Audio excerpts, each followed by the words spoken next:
Hey everybody, I'm on page 311, and we're right in the middle of the Slytherin versus Gryffindor Quidditch match, and Malfoy was just cheating. He was pulling on Harry's firebolt broom to get him away from the snitch, which is cheating. So that's where we are now.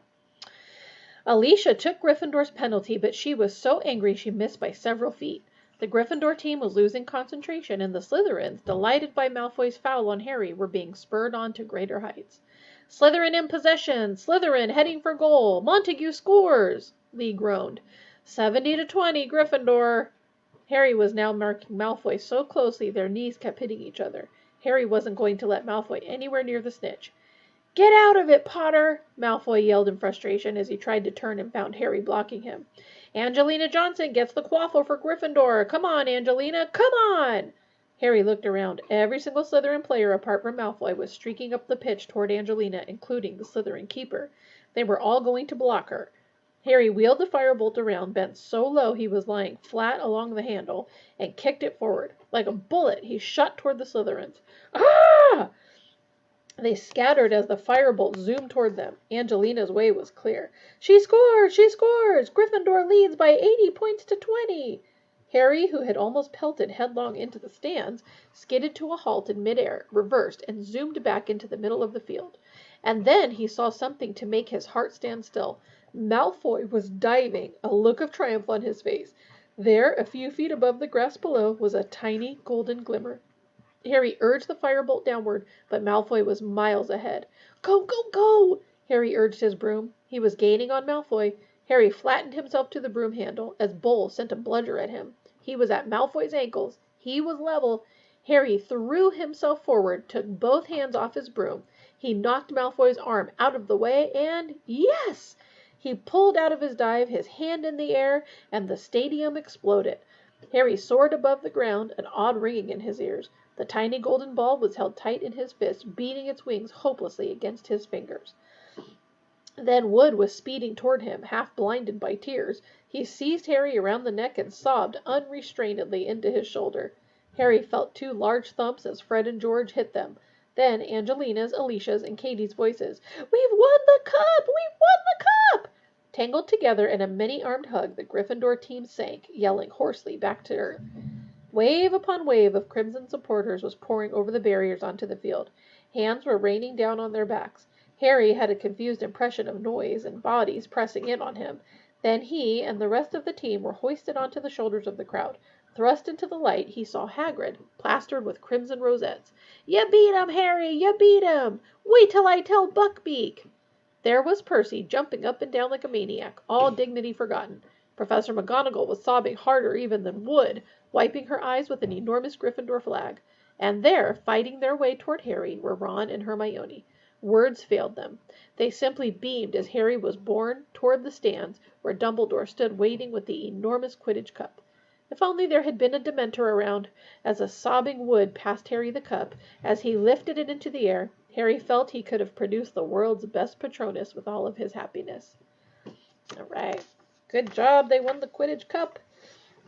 So we are now on chapter 16. And it's called Professor Trelawney's Prediction. I wonder what you guys think of Professor Trelawney. I wish I could hear your comments on everything. Okay. Harry's euphoria at finally winning the Quidditch Cup lasted at least a week. Even the weather seemed to be celebrating.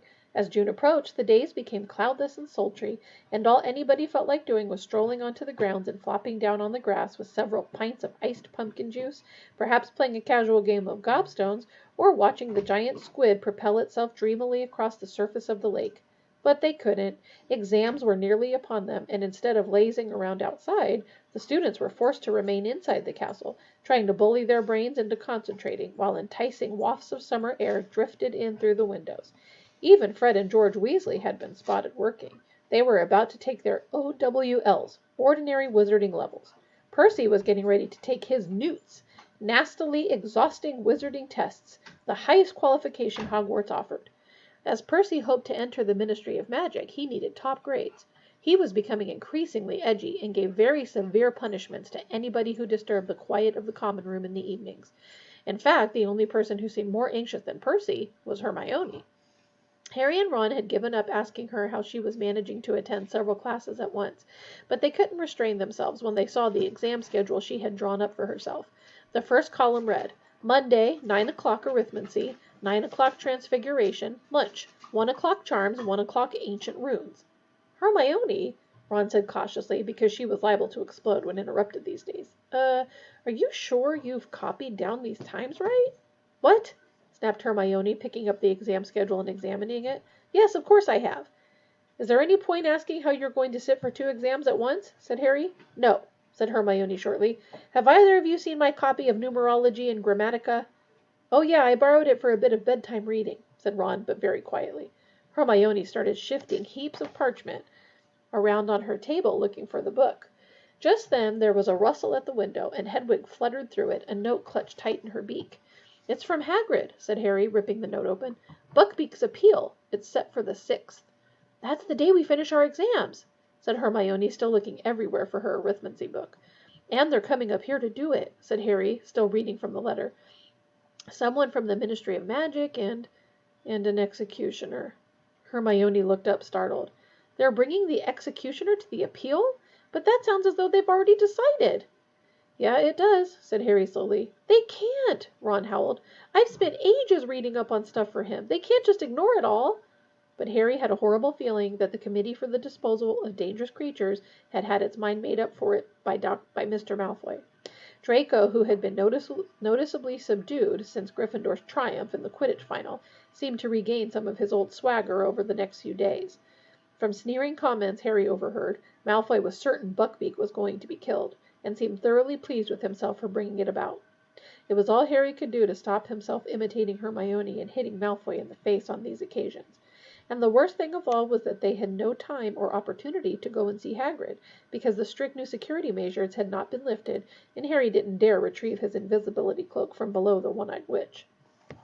Exam week began, and an unusual hush fell over the castle. The third years emerged from Transfiguration at lunchtime on Monday, limp and ashen-faced, comparing results and bemoaning the difficulty of the tasks they had been set, which had included turning a teapot into a tortoise. Hermione irritated the rest by fussing about how her tortoise looked more like a turtle, which was the least of everyone else's worries. Mine still had a spout for a tail. What a nightmare! Were the tortoises supposed to breathe steam? It still had a willow pattern shell. Do you think that'll count against me? Then, after a hasty lunch, it was straight back upstairs for the charms exam. Hermione had been right. Professor Flitwick did indeed test them on cheering charms. Harry slightly overdid his out of nerves, and Ron, who was partnering him, ended up in fits of hysterical laughter and had to be led away to a quiet room for an hour before he was ready to perform the charm himself.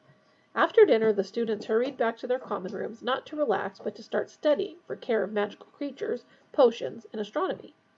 Hagrid presided over the Care of Magical Creatures exam the following morning with a very preoccupied air indeed. His heart didn't seem to be in it at all. He had provided a large tub of fresh flobberworms for the class, and told them that to pass the test, their flobberworm had to still be alive at the end of 1 hour. As flobberworms flourished best if left to their own devices, it was the easiest exam any of them had ever taken, and also gave Harry, Ron, and Hermione plenty of opportunity to speak to Hagrid.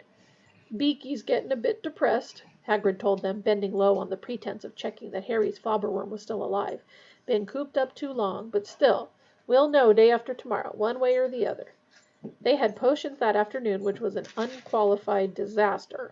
Try as Harry might, he couldn't get his confusing concoction to thicken, and Snape, standing watch with an air of vindictive pleasure, scribbled something that looked suspiciously like a 0 onto his notes before moving away.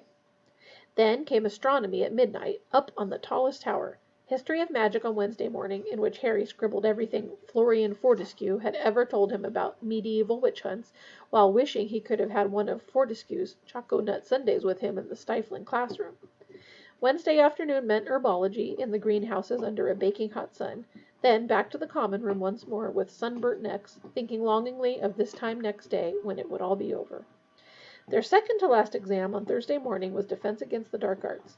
Professor Lupin had compiled the most unusual exam any of them had ever taken, a sort of obstacle course outside in the sun, where they had to wade across a deep paddling pool containing a Grindylow, cross a series of potholes full of red caps, squish their way across a patch of marsh while ignoring misleading directions from a hinky punk, then climb into an old trunk and battle with a new boggart. Excellent, Harry, Lupin muttered as Harry climbed out of the trunk grinning. Full marks. Flushed with his success, Harry hung around to watch Ron and Hermione. Ron did very well until he reached the hinky punk, which successfully confused him into sinking waist-high into the quagmire. Hermione did everything perfectly until she reached the trunk with the boggart in it. After about a minute inside it, she burst out again, screaming. "Hermione!" said Lupin, startled. "What's the matter?"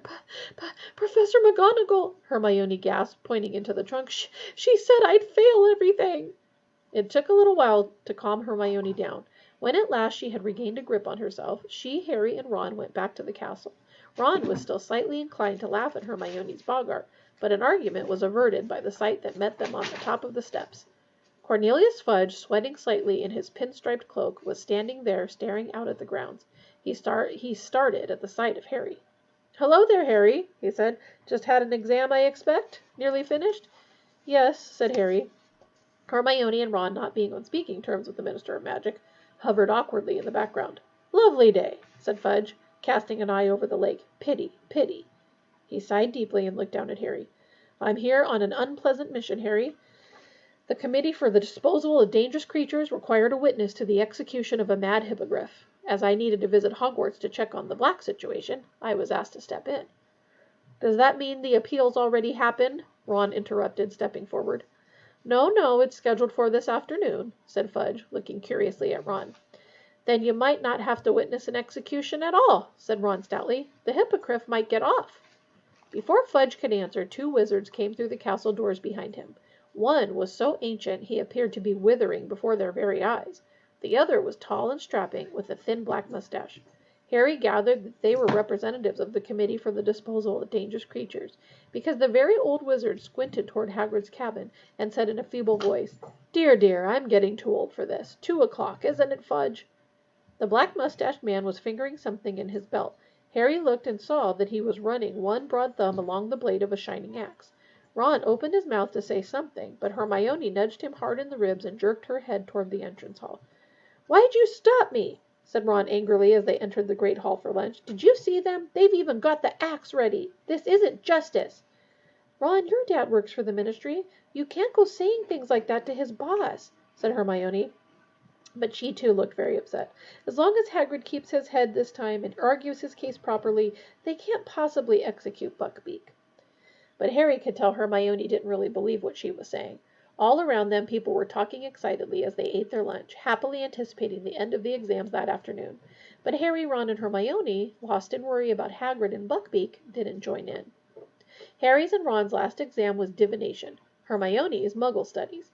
They walked up the marble staircase together. Hermione left them on the first floor, and Harry and Ron proceeded all the way up to the 7th, where many of their class were sitting on the spiral staircase to Professor Trelawney's classroom, trying to cram in a bit of last-minute studying. "She's seeing us all separately," Neville informed them as they went to sit down next to him. He had his copy of Unfogging the Future open on his lap at the pages devoted to crystal gazing. "Have either of you ever seen anything in a crystal ball?" he asked them unhappily. "Nope," said Ron in an offhand voice. He kept checking his watch. Harry knew that he was counting down the time until Buckbeak's appeal started. The line of people outside the classroom shortened very slowly. As each person climbed back down the silver ladder, the rest of the class hissed, "What did she ask? Was it okay?" But they all refused to say. "She says the crystal balls told her that if I tell you, I'll have a horrible accident," squeaked Neville as he clambered back down the ladder toward Harry and Ron, who had now reached the landing. "That's convenient," snorted Ron. "You know, I'm starting to think Hermione was right about her." He jabbed his thumb toward the trapdoor overhead. "She's a right old fraud." "Yeah," said Harry, looking at his own watch. It was now 2:00. "Wish she'd hurry up." Parvati came back down the ladder, glowing with pride. "She says I've got all the makings of a true seer," she informed Harry and Ron. "I saw loads of stuff. Well, good luck." She hurried off down the spiral staircase toward Lavender. "Ronald Weasley," said the familiar misty voice from over their heads. Ron grimaced at Harry and climbed the silver ladder out of sight. Harry was now the only person left to be tested. He settled himself on the floor with his back against the wall, listening to a fly buzzing in the sunny window, his mind across the grounds with Hagrid. Finally, after about 20 minutes, Ron's large feet reappeared on the ladder. "Time's up, guys."